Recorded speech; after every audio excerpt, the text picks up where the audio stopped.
Ito na. Check na natin kung may leak. Meron? Meron. Wala. Walang leak? Ha? Wala pa eh. Ay, wala. Wala lumalabas na bula eh. Pag may bula, yari. Parang sa vulcanizing na Aha. continuous yung labas na Okay, ano tawag dyan ulit? evaporator po. Itong evaporator na to, humina aircon ko eh. Ngayon, nagpalinis na rin ako. Chine-check natin kung may leak. Pag walang leak ang evaporator, ayos.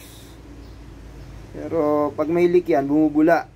Bubula na lalabas. Parang may lalabas na hangin. So ngayon, antay lang konti. Opo. Ibabarin po natin siya para ano. Mga ilang sigurado. minutes? Para sigurado, no? Mga ano natin. 10 minutes to 5 10 minutes. minutes. Pagka in 10 minutes time mo lang bumula, clear, ayos. Salpak natin ulit yan. Okay, Pero sige, palagay antay ko tayo po 10 wala. minutes. Hop, ilang minutes na? 7 minutes na ata. So far, walang bula. Thank you, Lord. Abang tayo ulit. Another 3 minutes pa.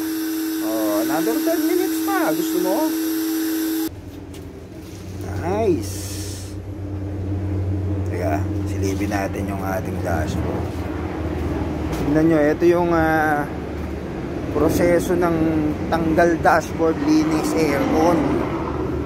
Diba? Mas mainam to eh. Talagang malalaman kung may mga leak. At malilinis ng todo. Ayan o. Yung dashboard o. Ayan. Tanggal. Ito tayo sa kabila.